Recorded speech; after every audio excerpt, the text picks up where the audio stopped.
Solubilidade. Isso mesmo, solubilidade. É assim que se chama a propriedade que uma substância, o soluto, tende a se dissolver em outra substância, o solvente. O soluto misturado com o solvente forma uma mistura homogênea, que também é chamada solução. Olha só o que acontece quando a gente coloca o açúcar na água.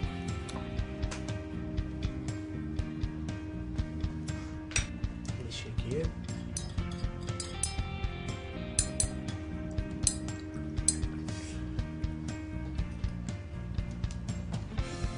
Vira, nem dá pra perceber que aqui tem um açúcar. Nesse caso, o açúcar é o soluto, a água é o solvente e essa mistura é a solução, de água com açúcar. Exatamente, Luísa. E a mesma coisa também acontece com sal. Olha só.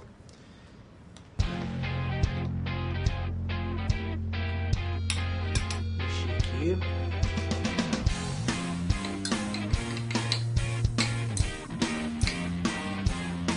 Viu? Fica difícil também de perceber que o sal tá aqui. E se a gente continuar colocando mais sal ou mais açúcar na água? A quantidade interfere na hora de preparar uma solução? Interfere sim, Luísa. A quantidade de uma substância que se dissolve em uma determinada quantidade de solvente varia muito em função das características das substâncias envolvidas e da temperatura. Olha só, eu vou continuar colocando aqui mais açúcar na água. Vou colocar mais um pouquinho. O excesso fica no fundo, né? E a água deixa de ser transparente, porque parte do açúcar fica brevemente em suspensão antes de se depositar no fundo da jarra. Quando eu tive catapora, a minha mãe dissolvia um negócio meio roxo na água morna. Praticamente eu tomava um banho com aquela mistura. Ficava todo cor-de-rosa. Uma graça. É permanganato de potássio. Eu acho que eu tenho aqui, peraí. Eu vou dissolver pra vocês verem também o que acontece. Deixa eu só colocar um pouquinho aqui. Olha, Eduardo, o que acontecia com a água? O Eduardo falou que a mãe dele dissolvia em água morna. A temperatura muda alguma coisa na solubilidade? Essa resposta eu sei. Com certeza muda. Você já estudou isso, Eduardo? Não exatamente. Quando eu misturo achocolatado no leite frio, eu tenho que ficar mexendo um tempão para poder dissolver. Já no leite quente é rapidinho. Isso mesmo, Eduardo. Até nos exemplos de sal e açúcar que a gente viu agora há pouco, isso também acontece. O excesso do sal ou açúcar pode ser dissolvido se a gente aquecer essa solução. Ah, e outra coisa, a solubilidade de alguns solutos pode diminuir com o aumento da temperatura. E como eu já disse, isso depende das características das substâncias envolvidas. Opa!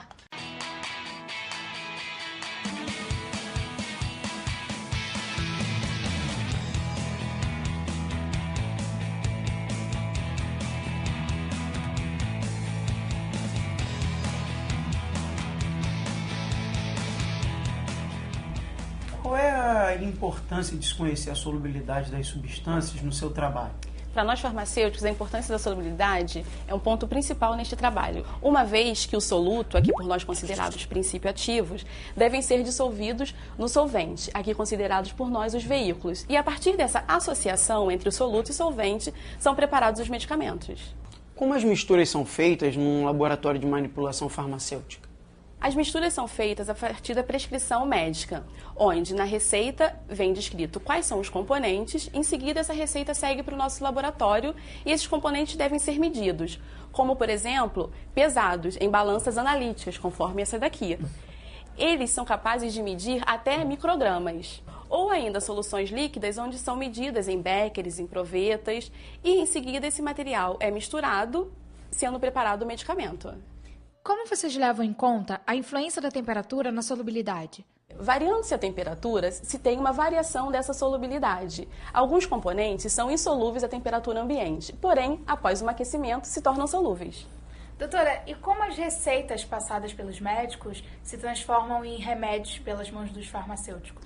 Nós farmacêuticos pegamos esses componentes prescritos na receita, misturamos com alguns outros componentes, geralmente denominados de veículos, é feita uma associação e então esse medicamento está preparado para o uso.